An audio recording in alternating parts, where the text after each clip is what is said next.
Y en las fortificaciones este problema es mucho más grave porque nadie destruye el castillo viejo para hacer uno nuevo si está pendiente de que le ataque el enemigo, con lo cual el castillo nuevo lo monta encima del viejo.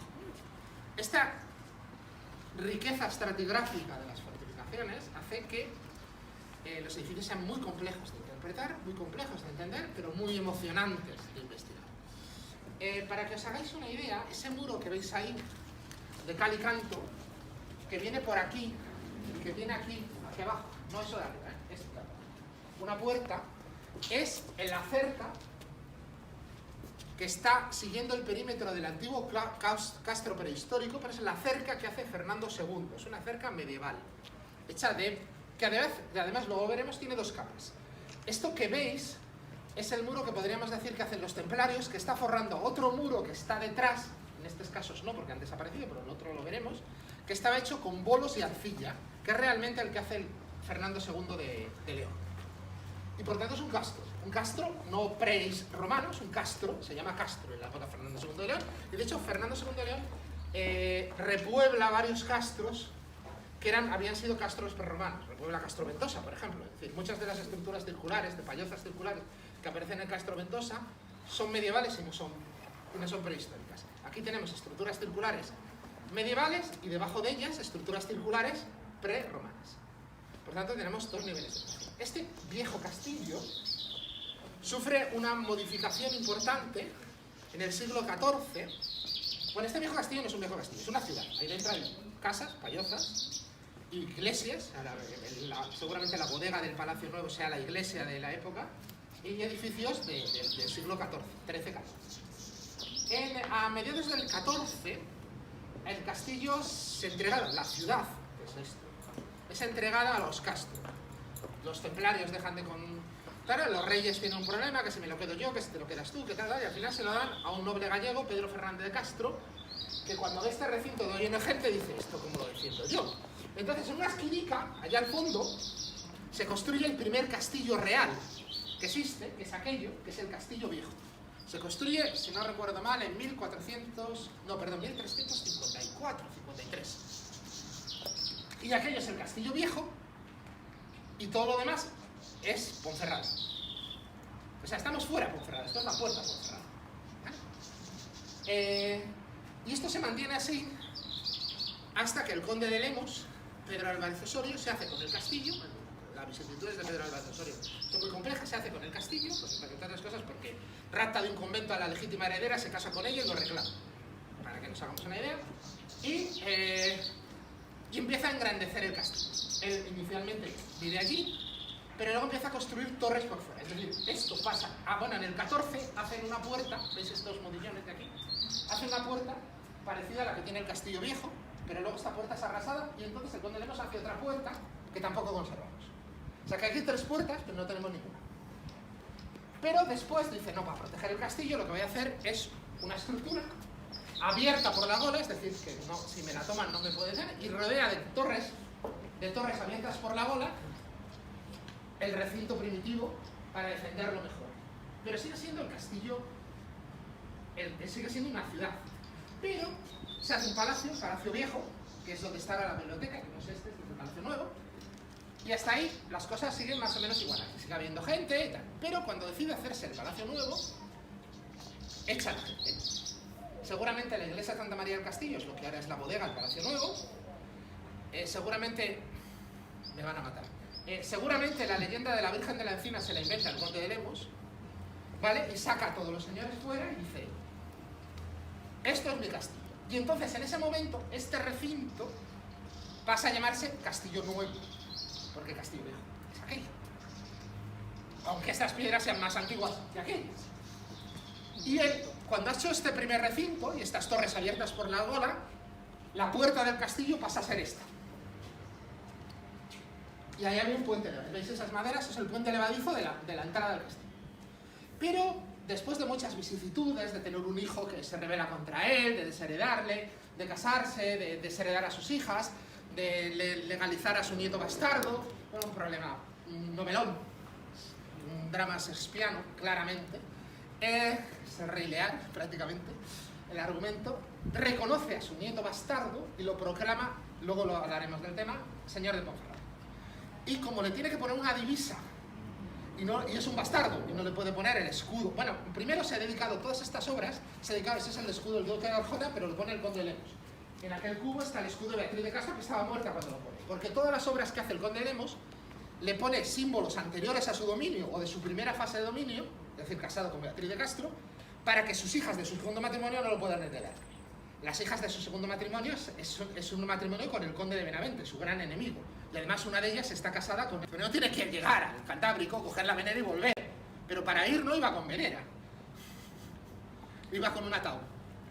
Entonces coloca las taus en esa puerta, añade una puerta más, y entonces la puerta del castillo pasa a ser aquella, desmonta este foso, lo tapa, y la puerta pasa a ser aquella, con la tau, tapa algunas de esas torres que estaban abiertas por la gola, como la torre Monclín que veremos, y ahí aparece la tau, y refuerza otra vez el recinto. Eso es básicamente la historia del edificio. Pero para entender el castillo, aparte del castillo viejo, que tiene su propia personalidad, complejísima, y que ahora, como está en obras, no vamos a entrar, Nos vamos. No, pero os prometo que hacemos otra para elaborarlo, no hay problema. Aparte de eso, lo que ocurre es que para entender el castillo tenéis que entender que es un recinto. Es decir, es un recinto perimetral dentro de casitas, cuando las hubo, ya no las hay, y todos los edificios están adosados al recinto perimetral. Todos, las torres, los palacios, todo está adosado al recinto perimetral. Y como todo ha sido construido en distintas épocas, todos los edificios tienen nombre. La Torre Monclín, la Torre Caracoles, la Torre Cabrera, la Torre Maldicino, Malpica, Palacio Viejo, Palacio Nuevo. Y todos estos solo se entienden desde dos recorridos, que habitualmente la gente no entra. La gente entra por aquí, hace por ahí, llega allí, ve el césped y dice, no hay nada. Claro, no ha entendido nada. El castillo funciona por los recorridos perimetrales. Tú tienes que recorrer las rondas. Esta ronda y la ronda superior. Y solo así entenderás cómo funciona el castillo. Vale, yo no sé, a lo mejor me voy muy deprisa, si no me perdonad. Entonces lo que vamos a hacer es vamos a meternos por la ronda baja. ¿Vale? Hay parte de ronda baja que no hemos visto, que es esa que va hasta Monclín, y hay parte de ronda baja que no vamos a ver, que es la que rodea todo el castillo viejo hasta Peutín. ¿Vale? Pero en general vamos a ver una parte importante de la ronda. Vamos a recorrerla y vais a ver que las torres del castillo están engarzadas en la ronda baja y cabalgando sobre la ronda alta. Son como torres albarranas, pero no son exactamente torres albarranas. Pero eso es muy interesante, porque todo este aparataje de torres, salvo ese cubo circular y la torre del Maje, son del 14, yo lo he explicado, todo lo demás es del conde de Lemos, en distintas fases. Y el muro en el que se engarzan esas estructuras es el muro templario. No se habla nada de los templarios, ¿verdad? Pero no queréis, ¿verdad? Vale. Bolos sujetos con arcilla y otra capa de bolos sujetos con cal, en muchos casos se cayó. Bolos son los entonces, muchos sitios se ha caído. Es decir, este muro que viene por aquí, lleva desde aquí, desde la época de Fernando II, pero tiene, si veis el plano estratigráfico, tiene muchísimas reformas. Porque el problema que tienen los maestros de obra del siglo XVI, del XV y XVI, explican muy bien lo que hay que hacer para que el castillo no se caiga. Es decir, solar las rondas, solar las cubiertas, tener bien arregladas las techumbres, solar bien las rondas y abrir todas las atarjeas de salida de agua, porque si el agua llega a los cimientos, el edificio se cae. Eso dice literalmente el siglo. Y es cierto, porque como el núcleo sobre el que todo se ha construido está hecho de bolos y arcilla, si el agua entra en el cimiento, se lleva la arcilla y se quedan solo los bolos, y un montón de bolos y un cansal, pero no es un muro. Y todo se cae. Entonces este muro se ha caído muchas veces. Pero además, también le han reforzado. Estos son la cota de defensa de los adarves de la primera fase del conde de Lemos. ¿Qué pasa? Que, bueno, todo el mundo sabe que no son los irmandiños. Los irmandiños se suben contra toda la nobleza gallega. Cuando tenemos siempre hay que pensar que es nobleza gallega, esa versión. Y vienen hasta aquí. Este es el último lugar al que llegan las tropas irmandinas. Y aquí dentro están todos los nobles gallegos acojonados. Y el conde de Lemos se libra, hay un ataque potente y hace daños, y eso explica que luego se relevanten todos los muros para hacerlos más fuertes, pero al final el conde de Lemos se libra como se libraba siempre en Gallana. El conde de Lemos es un tío espectacular, era poeta, tiene unas poesías preciosas, era un hombre vivió 80 años, mentía más que hablaba, era un criminal cuando tenía que serlo, o era tierno cuando tenía que serlo, un hombre de su época. Y entonces, permanentemente, llegaba a acuerdos que no pensaban. Entonces a los irmandiños les promete un montón de cosas, que jamás cumplió, pero significó que los irmandiños levantaron el éxito. Y aquí se libra. Pero aquí dentro estaban toda la nobleza gallega, aquí detrás de esta almena. Entonces hay muchas reformas que se producen después del ataque de los irmandiños. Hay castillos que quedan completamente destrozados, como Cornatel, o Serafín, pero otros, más o menos aguanta, salvo cosas que no. Entonces vamos a seguir andando, ¿veis? Lo que os he contado, las torres engarzan el muro exterior, pero montan sobre el muro interior.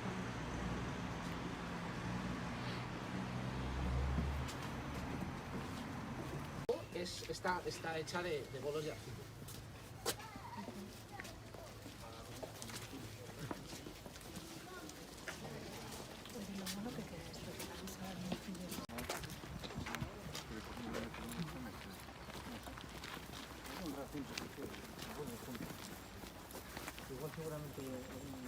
Bueno, este es el castillo del siglo XIV y aquí fuera estaba la ciudad.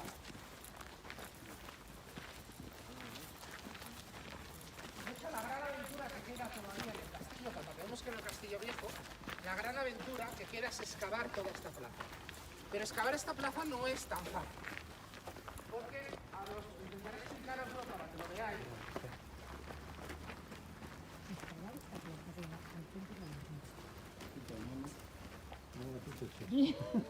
Mira, yo tomando apuntes. Por eso te lo Que yo digo. luego repaso y me lo aprendo. Por eso te lo digo. ¿Estás haciendo una tesis? ¿Qué va? Yo, no. Si esta chica es Lo hago aquí con farmacéutica. Joaquín No, sí, lo sé. Amelio. Sí, sí, somos amigas templarias. Cuando tú excavas un edificio, bueno, los que hay arqueólogos lo saben, Cuando viene la la prensa excavación siempre me hace arqueológica las fotos consiste porque no apunto. en descubrir una página y luego comértela y ver la página de abajo. Es decir, si tú no desmontas lo que hay arriba, no puedes ver lo que hay abajo. Con lo cual, cuando tú excavas un edificio y tienes que intentar mucha restaurarlo, luz de frente. una de las decisiones más difíciles de tomar, por eso que os he contado de que los castillos están hechos de distintas etapas, es con qué suelo me quedo. Nosotros decidimos quedarnos, después de un estudio del plan director y mucho trabajo, no es una decisión que uno tome, se entra por la puerta y dice, esto va a ser del 16. Lleva mucho tiempo. Nosotros decidimos quedarnos con este suelo que pisáis, que es el nivel de finales del siglo XV, principios del XVI. ¿Por qué nos quedamos con este nivel? Nos quedamos con este nivel porque era el que más o menos nos permitía dar continuidad a todos los recortes. Pero lo que veis aquí es el suelo y la muralla de la época templaria. ¿Lo veis? Con sus salidas de agua. Las ves.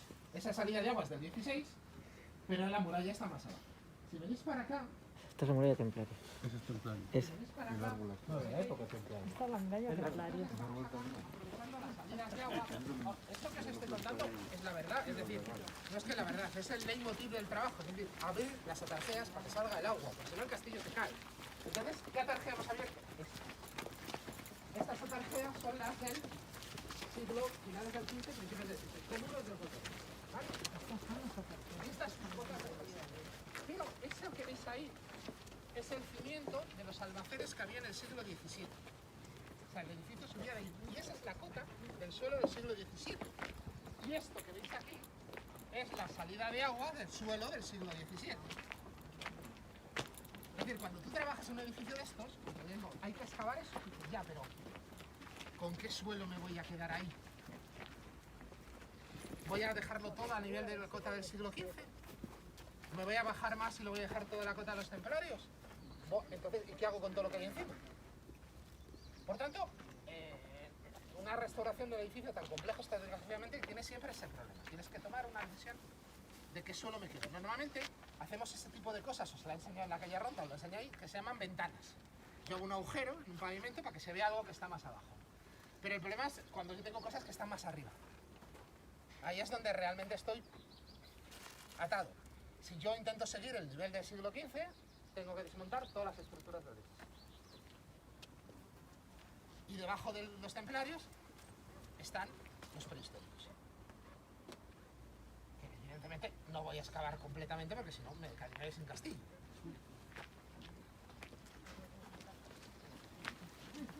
Adentro, la gola es el cuello, es decir, es por donde se une la torre a la fortificación.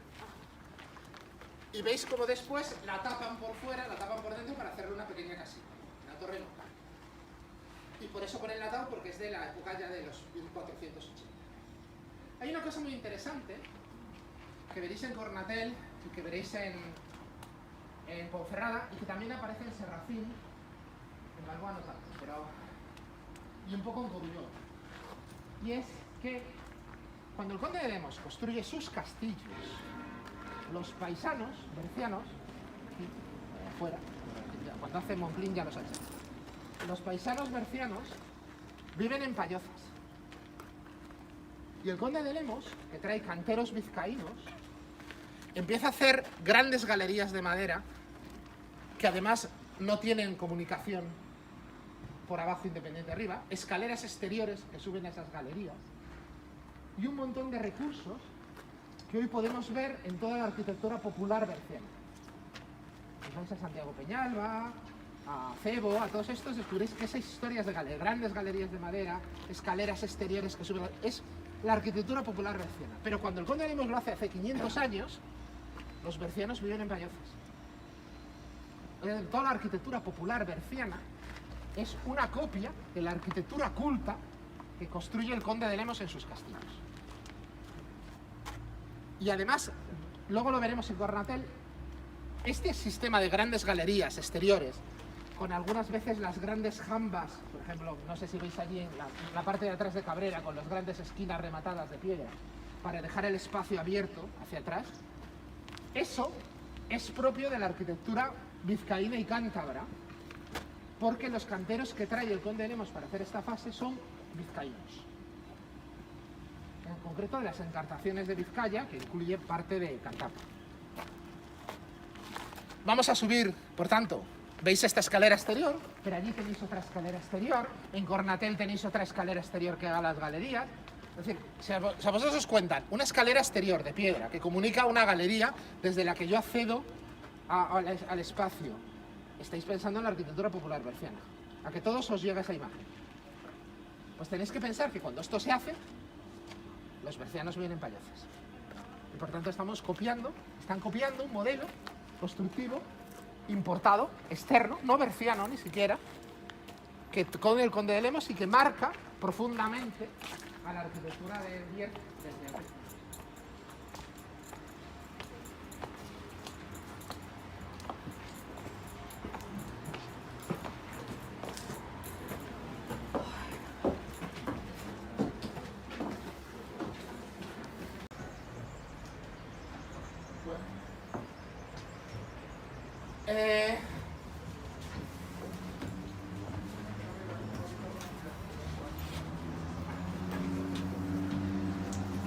Otra cuestión interesante, ¿no? El castillo, este castillo, pero también Cornatel y también Sarracín no tanto, pero Cornatel y Ponferrada, que son los dos lugares en los que vivió el conde de Lemos, tiene muchas galerías que no ven para nada.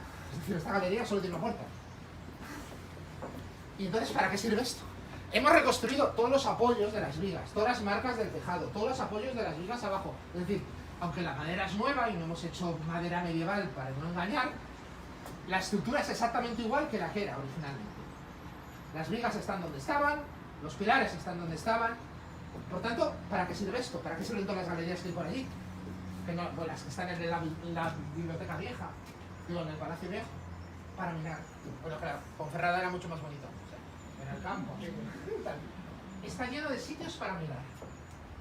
Es un lugar cortesano, un espacio de recreación del conde que miraba sus dominios. Está todo lleno de lugares, de miradores especiales. Y luego se notará mucho más información. Debería ser más mayor y le gusta más la vida contemplativa.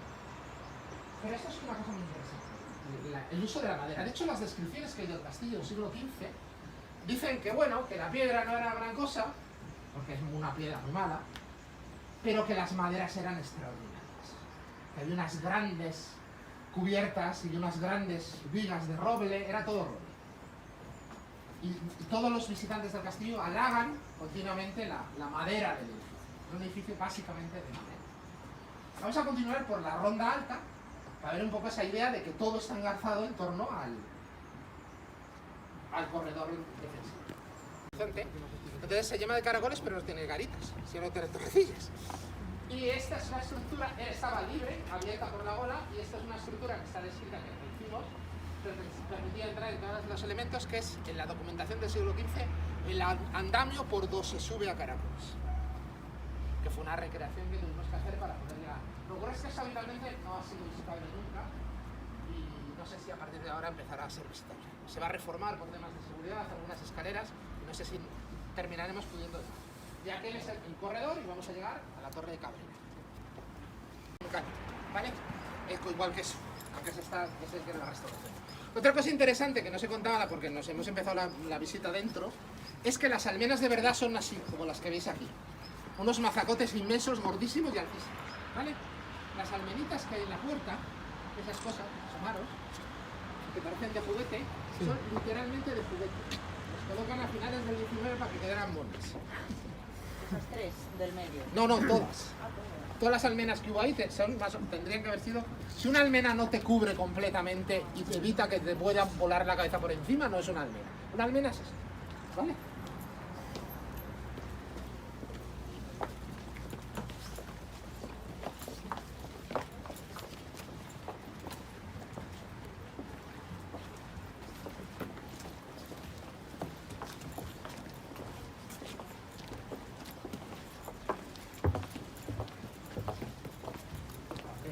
Hacer un muro como esto, pero un gran derrumbe. Hacemos un muro que tiene un aparejo parecido al de la muralla, pero distinto. Hay 37 tipos de aparejos distintos en este castillo y 9 grandes reformas, y el nuestro es el aparejo número 38. Y además le ponemos unos mechinales que veis ahí para indicar que el muro por dentro es hueco, no le hacemos macizo para que pese menos. Y nuestro muro es un muro hueco, y por tanto por eso le ponemos mechinales. Cuando un muro es nuevo completamente, cuando rechapamos un roto no, pero cuando el muro es nuevo le ponemos mechinales para indicar que eso. Vale. ¿Veis otra galería maravillosa? Este es el Palacio Viejo, que está compuesto por 2 torres y un salón que la sube. Es el primer edificio que se monta sobre una estructura del siglo XIV, de la época de los templarios, que es ese gran arco. Si os fijáis, el suelo que pisamos ahí fuera es el del siglo XV, pero hay una rampa que baja hasta llegar al suelo del siglo XIV, que es donde está ese gran arco, que no es una iglesia, pero que era parte de una estructura inicial que luego el conde de Lemos aprovecha para hacerse su palacio viejo, que es este, que eran sus habitaciones personales.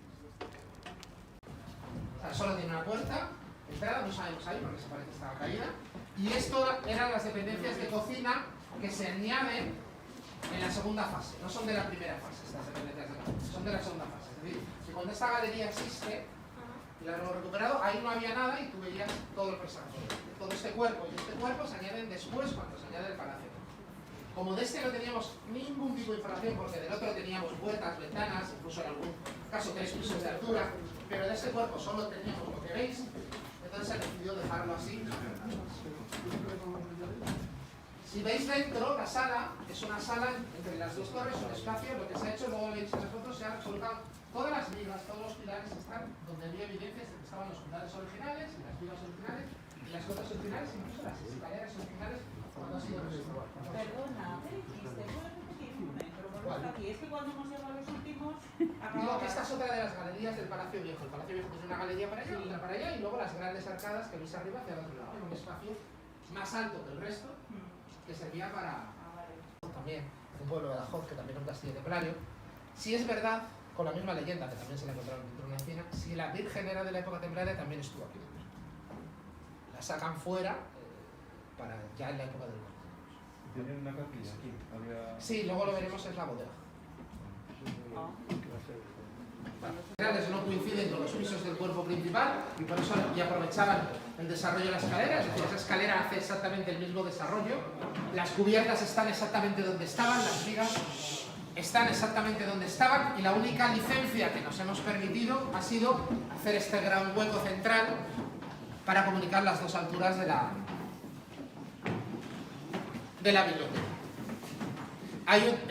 Sabéis que hay una biblioteca con cientos de volúmenes aquí espectacular y que algunos exponen la exposición de fascículos. Hay, si no recuerdo, 360, no sé cuántos fascículos. 360 fascículos, es decir, si tú quieres estudiar todos los beatos de Nirvana, todos los beatos del mundo, es mucho más práctico que vengas aquí que te dediques a recorrer el mundo a buscar los distintos beatos.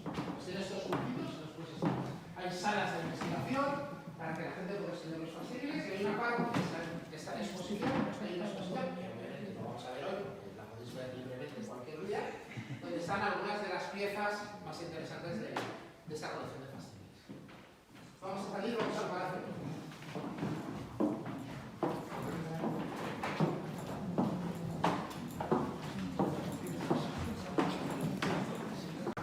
O sea, aquí había 3 plantas, aunque una es doble, que es la bodega, y sabíamos además que esta sala, que es que no tengo la llave, es una pena. Vale. ¿Puedes abrirme aquí? Esta sala sabíamos que estaba enfoscada, no me sale la palabra. Estucada con las imágenes y las heráldicas de todos los reyes de Castilla y de León. Esto es la sala de armas. Es donde el conde de Lemos exhibía su poder. Vale, allí enfrente, que no quedaba nada, porque ese piso estaba prácticamente en la parte de abajo, no, en la parte de arriba estaba prácticamente arrasado, estaba la sala rica, que era donde él recibía a los nobles importantes, porque por ahí se comunica con su palacio, por tanto, digamos, en la intimidad. Y debajo está la sala pobre, y debajo de esta sala está la bodega. Ven, ¿puedes pasar?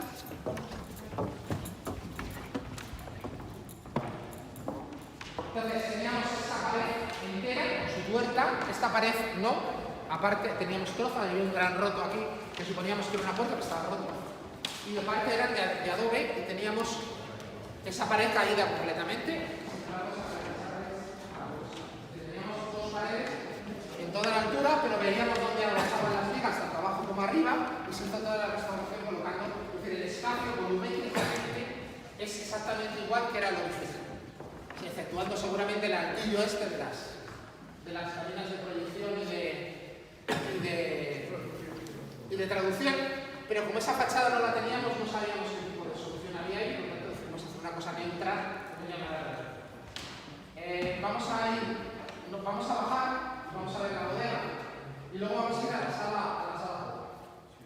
El patio, si os habéis fijado, es un patio abierto, de nuevo abierto al paisaje.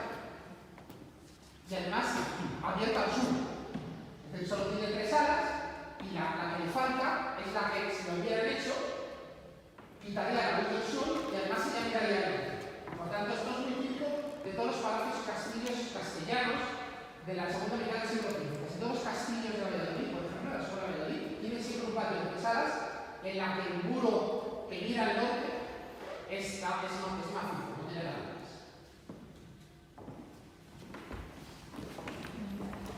Se conservaba ese muro con ese arco parte, esa parte de esa puerta, parte de esta, parte de la parte baja de esta, pero de esa fachada solo se conservaba muy poco, prácticamente ahora está todo probablemente lo que es el cimiento, pero sabíamos que la puerta estaba aquí, era el único vano que había en este muro, y sabíamos que había unas inscripciones, tenemos una descripción, todas las descripciones del siglo XIV y XV, del XV y XVI del castillo son estupendas, y puedes ir recorriendo el castillo con las descripciones que encontramos en los archivos. Y aparte tenemos la descripción de todas las inscripciones y todos los escudos del castillo. Y por eso sabíamos que ahí había una inscripción de entrada al Palacio Nuevo. Y estas piedras que están guardadas en el museo son exactamente la inscripción del Palacio Nuevo que estaba ahí puesta. No nos atrevimos, porque no está completa, a ponerla directamente en la fachada, pero la dejamos justo aquí inmediatamente después para que se pudiera saber que estas eran las inscripciones de la puerta del Palacio Nuevo del conde de Lemos, que dicen estas cosas de Dios guarda esta casa, no sé qué, mis enemigos, mis amigos, estas cosas que solían decir todos en el siglo finales del XX. Vamos a ir a la bodega.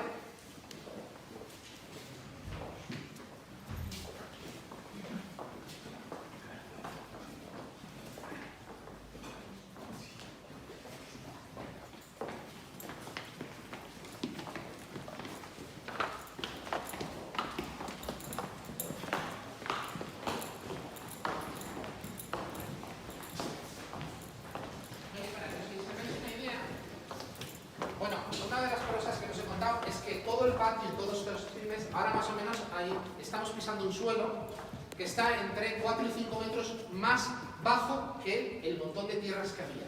Porque todo esto se derribó y se terraplenó para hacer un campo de fútbol para Ponferradina.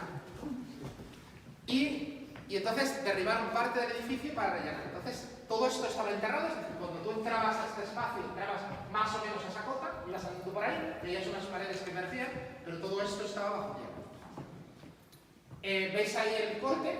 Esta es la parte del muro que tuvimos que hacer y esa es la parte que ya estaba. Y si os dais cuenta en esto que la documentación del Conde de Lemos llama bodega, hay dos cosas muy singulares. La primera es el tipo de ventanas que están en los laterales que meten luz desde arriba. La segunda, más interesante, es que si os dais cuenta hay dos machones laterales que recuerdan un arco triunfal de una iglesia. Y la tercera es la cota. Está a la cota de los templarios. Por tanto, lo más normal es que esto sea Santa María del Castillo, que es la iglesia templaria donde estaba el Cristo de la Fortaleza. Que luego el Conde de Lemos convirtió en bodega. Una bodega cojonuda. Y ahora es una sala de conciertos extraordinaria. Las vigas están encajadas exactamente en los huecos de los mechinales que estaban en las paredes. De hecho, en el punto que coincide el arco triunfal no hay vigas, porque no hay mechinales. Y por tanto el volumen, el espacio, la sonoridad es exactamente igual que el que tenía el edificio histórico. Sabemos que tenía un altillo, un coro, como este, y el que además que se entraba por arriba. En la época del Conde de Lemos, es decir, la entrada de la bodega era eso y eso no era nada. Pero lo sabemos, que había un zaguán, el zaguán y la entrada de la bodega. Y hay una escalera de piedra que hemos conservado justo debajo de la escalera de madera, pero que, como esto es un espacio de uso público, esa escalera no cumple el código técnico ni ningún código posible. Entonces era imposible que esto se usara para hacer conciertos si manteníamos la escalera. Entonces la escalera de madera está justo debajo. No sé cómo andamos de tiempo. Tenemos hasta las 7 menos. ¿Y qué hora es? ¿Hasta las 7? Ah, bueno, vale. Vale, pues entonces yo creo que merece la pena que lo hagáis.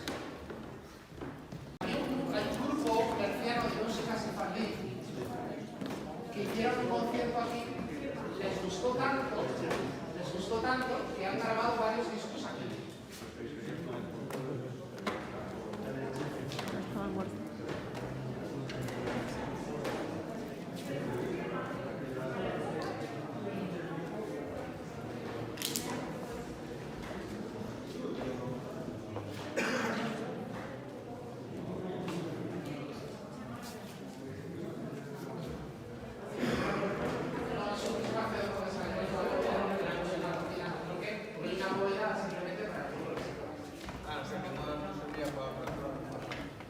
A ver, en la época no, porque el Conde de Lemos siempre vivía hasta ahora. No, los templarios. No lo sé. No. En la época templaria está todo muy oscuro. A ver, es que la época templaria fue muy pobre. O sea, estos señores se tenían una encomienda, cobraron unas rentas y nada más. Era una ciudad fortificada y aquí templarios habría uno si lo había.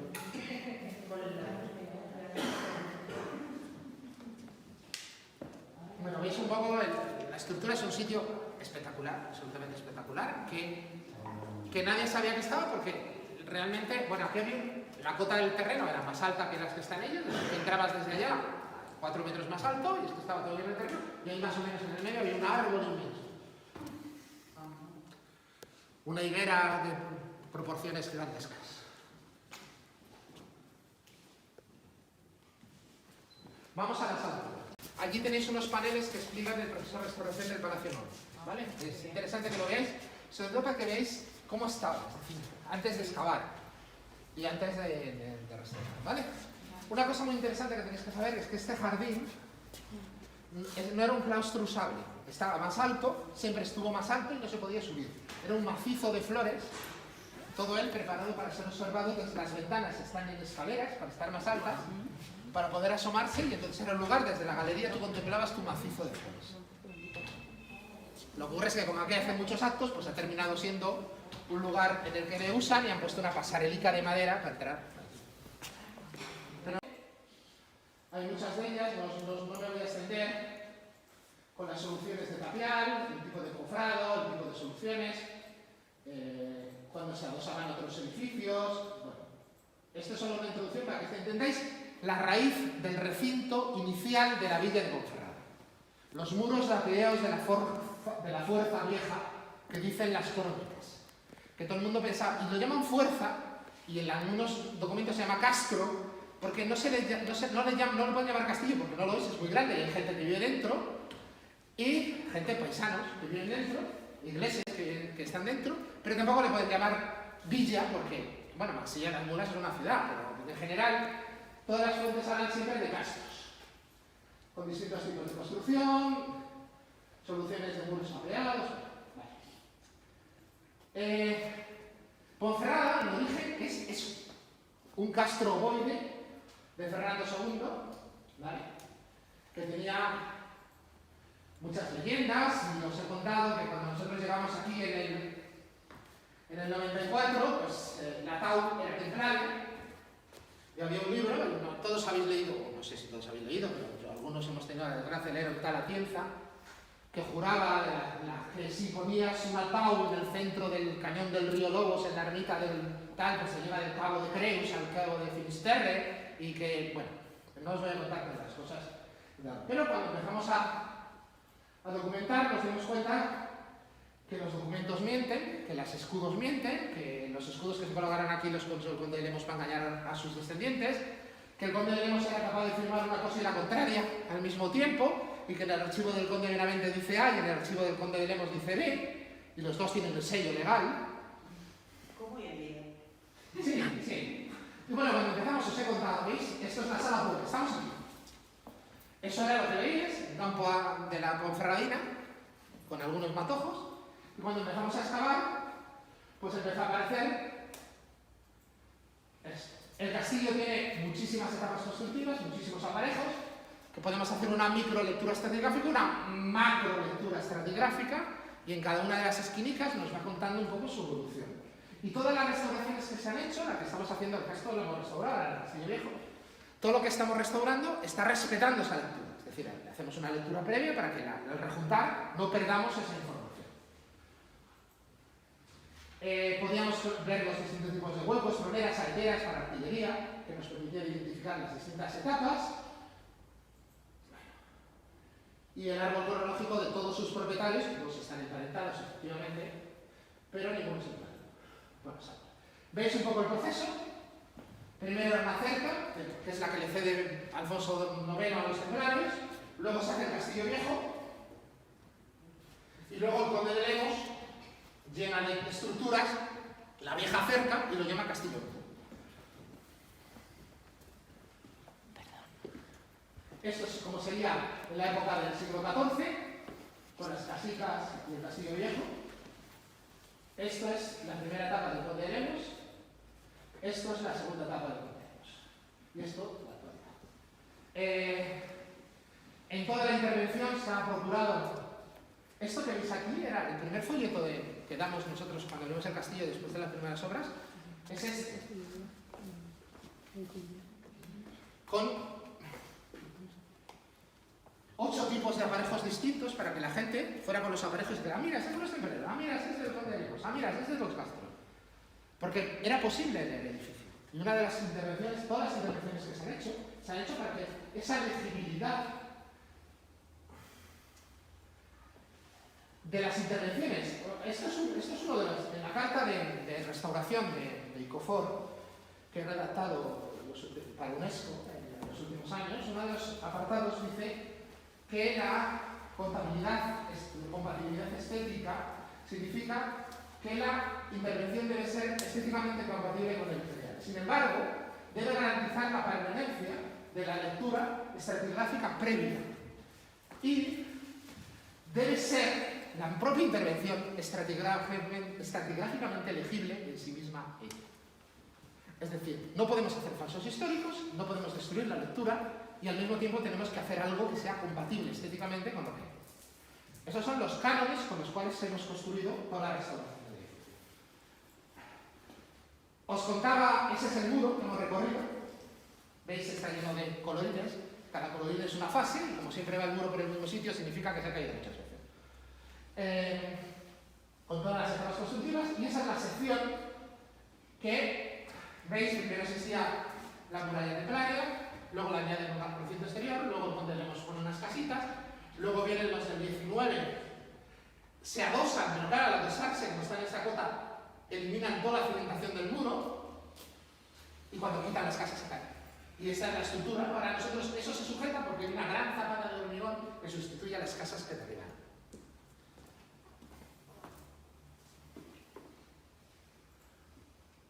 Esas son las soluciones de los alambres, la reducción de los alambres. No quiero extenderme porque ya lo habéis visto todos. No sé por qué no va más. A ver, ¿por qué no más? Vale. Estas son toda la consolidación del muro cuando se cayó. Os he hablado del núcleo de muros y arcilla. Esto es toda la estructura del castillo, con todos los muros pegados uno a otro. Ese es el núcleo de Fernando II, que está hecho de arcilla y cuando se moja, se mueve. Y todo lo demás se mueve.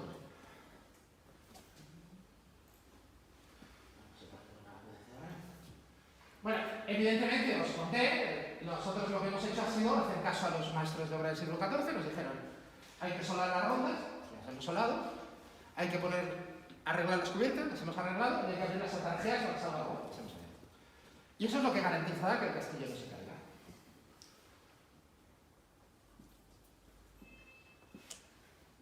También, cuando hicimos el premio de Torre en el año 94, evidentemente todos los espacios que excavamos que proceden de una torre o de un palacio, si no le pones un tejado se convierte en una piscina, ese agua filtra, va al cimiento y el castillo se cae. Con lo cual, colocar cubiertas era imprescindible, absolutamente imprescindible, porque no podíamos permitirnos de tener una ruina que se mojara, porque se nos cae. Por lo tanto, se diseña toda la solución de cubiertas, recuperando las soluciones de cubiertas originales en volumetría. Esto es la sala, esto es la biblioteca. Estas son, no se estaba aquí. Estas son las 4 paredes de la biblioteca. ¿Veis todos los huecos de las vigas, los mechinales? La forma de los tejados. El espacio en que habéis estado es el espacio que tenía el Conde de Lemos. Nosotros solo le hemos puesto la madera.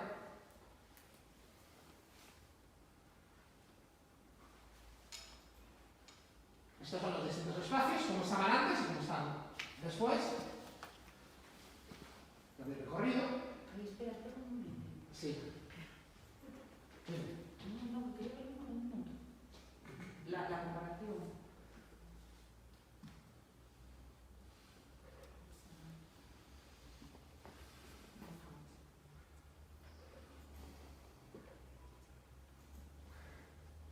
Esto es la entrada.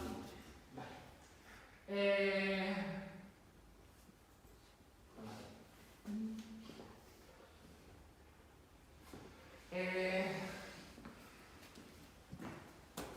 Os he contado más. En 1480, si no hubiera, esto no estuviera aquí, veréis que hay una chimenea. Arranca hasta aquí, esta altura, esto es una pena, que pone en la pantalla, poner la pantalla. Hay una chimenea, ¿vale? Y aquí hay una puerta. ¿Veis el piso de la puerta? Vale. Y por ahí se va a las dependencias particulares del Conde de Lemos. En 1480, el Conde de Lemos, Pedro Álvarez Osorio, convocó a todos los hombres buenos de Ponferrada a la sala pobre de su castillo. Y se sentaron ahí. Tenemos el documento, y el Conde de Lemos debía tener casi 80 años entonces. Salió por aquí, se sentó delante de su chimenea y les presentó a su nieto Rodrigo, a su nieto Rodrigo. Le dijo, tenéis que tomarle por señor de estas tierras y de todos mis señoríos. Y todos los hombres buenos de Ponferrada acataron las órdenes de su conde y obedecieron y dijeron, le tomamos por nuestro señor de ahora en adelante. El Conde de Lemos se levantó, salió por esta puerta y se fue a Cornatel para morir allí. Cornatel es un edificio muy interesante porque ¿Por qué se fue a Cornatel? Pues se fue a Cornatel por dos razones. Primero, porque el castillo pertenece a la rama de los Osorio, y no a la rama de los Castro, y por tanto no era herencia de su mujer, que podía heredar su nieto bastardo, que era un Castro, sino era herencia de los Osorios y lo tenía que repartir con sus hijas del siguiente matrimonio. Punto primero. Punto segundo, porque Pedro Álvarez de Osorio, aquí hay discusión, y que dice que nace en Corullón, que nace en Cornatel, yo creo que nace en Cornatel, nace aquí, en Cornatel. Y cuando Pedro Álvarez de Osorio nace, o cuando es jovencito, y se asoma a las almenas de su castillo, que entonces no era así, porque lo arrasaron los templarios, los irmandiños y tal, era un castillo bastante más cutrecillo, cuando todo lo que veía a su alrededor, todo, no era suyo. Pero cuando en 1480 sale por esta puerta y se va a su castillo, todo lo que se ve alrededor suyo es su país. Y lo que hace el conde de Lemos es reformar un edificio muy interesante para convertirlo en el lugar en el que va a vivir. Solo con la idea del espacio donde se retira el viejo conde para ver su país, mientras espera que le llegue la muerte, como los versos de Jorge Manrique. Ver cómo se viene la muerte, es la única explicación real para Cornatel. Porque no es un castillo que no tiene ningún interés militar en esta época, no tiene ningún interés habitable, y simplemente es lo que es por el conde de Lemos. Pero no solo por el conde de Lemos. El problema de Cornatel, a lo mismo que ocurría con Ponferrada, es que las leyendas que estaban en torno a Cornatel habían construido una imagen del edificio templario, alguna piedra templaria, luego la enseño, como una especie de lugar en el que estaba guardado el Santo Grial. Es más, cuando empezamos las excavaciones, bueno, los pobres que hicieron las catas iniciales, que en vez de hacernos caso de hacerlas pegadas al muro, las hacían en mitad de la nada, pillaron varios grandes agujeros que habían hecho gentes del 19 buscando el Santo Grial o tesoros. O sea, todo el castillo está minado de agujeros de gente que buscaba tesoros. Y la teoría de que aquello era un castillo emblemático de los templarios, perduraba. Realmente el castillo es un edificio muy complejo.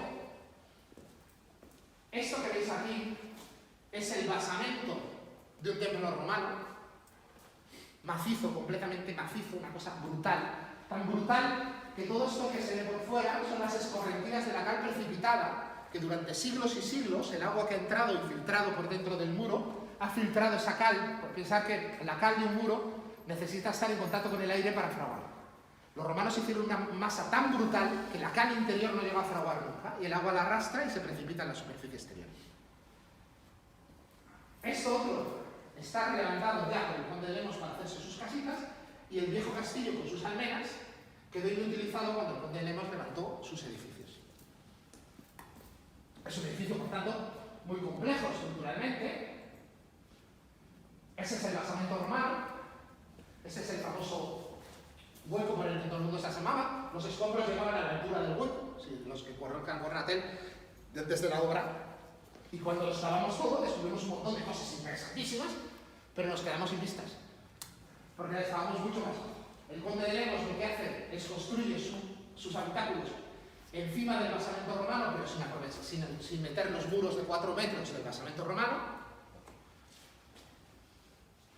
Y bueno, para que os deis una idea, a ver, lo morado es romano, lo azul es conde de Lemos antes de los irmandiños, lo verde es conde de Lemos cuando se retira a morir, lo verde claro. Y lo verde oscuro es lo único que pudieron conocer los templarios, es que los templarios llegaron alguna vez a estar en Cornatel.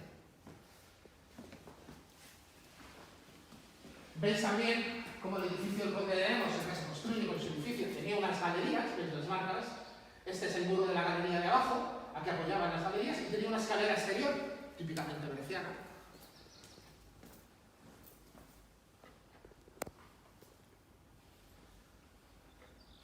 Este es el proceso evolutivo del castillo. Los restos romanos, la torre vigilancia que está exenta, que es la que pudieron conocer los templarios, el castillo pre-Irmandiños y el castillo restaurado después con las casas del conde de Lemos, construido por los canteros vizcaínos que se hizo traer para reconstruir el castillo después de la guerra del Irmandiño y sobre todo para su última etapa. Esto es el estado original y esto es el estado una vez excavado. En este caso decidimos dejar solo una plataforma para que nos pudiéramos asomar y proteger el basamento romano. En este otro lado tuvimos que hacer una cubierta, primero porque necesitábamos un sitio donde refugiarnos y segundo porque esos muros estaban completamente abiertos y necesitábamos atarlo por encima para que no se venciera. Y esto, esta tapia de aquí, es la casa colgante. Casa colgante.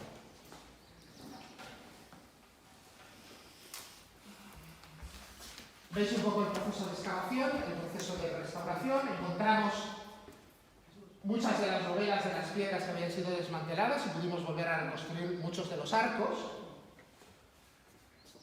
Veis la galería con las escaleras. Pero lo interesante del castillo, fuimos recuperando, ¿veis? El gran roto que había, pero teníamos las arranques de todas las puertas.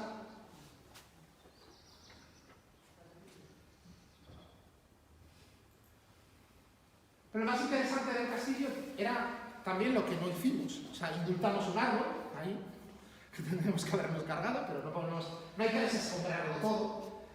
Decidimos no rehacer las escaleras voladas de piedra porque para cumplir normativa nos lo hubiéramos cargado entre barandillas, anchuras, escalones y tal, y entonces simplemente han quedado como elementos testimoniales que no se puede subir, hay otros sitios en los que asomarse.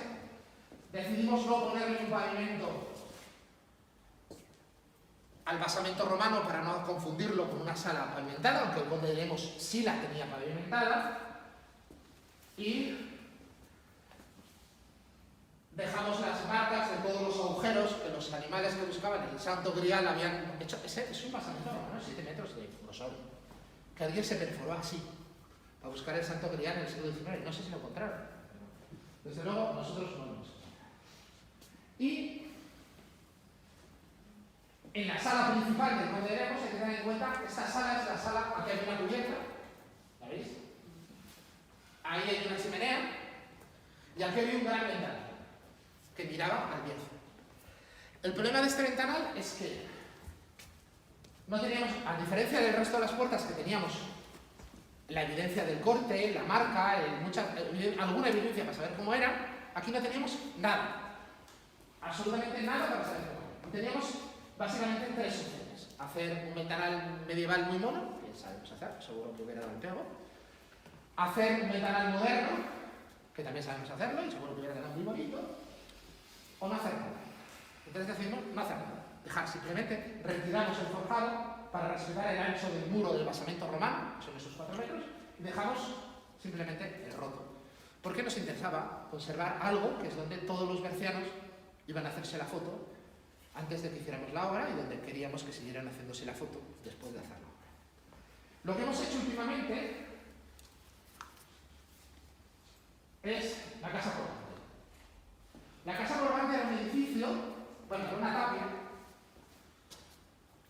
que cuando entrabas dentro y conseguías abrir de paso entre la maleza, descubrías que tenía 3 plantas y que además tenía una pieza volada, o sea, estaba rematada lateralmente, ¿ves? Hay 2 muros que remataban y un muro más bajo porque ahí hay una gran galería volada sobre el precipicio, que en ese lugar tiene 170 metros de caída libre. Y la obra no ha sido excavar y sacar todos los niveles originales del edificio, desescombrar, quitar la encima y consolidar los muros perimetrales que estaban prácticamente enteros, rehacer las puertas que estaban robadas, que no tenían evidencias de cómo eran, y volver a colocar la estructura de madera del espacio interior para que se pueda usar. Desde fuera sigue siendo la misma tapia que era, solo que con un tejadín.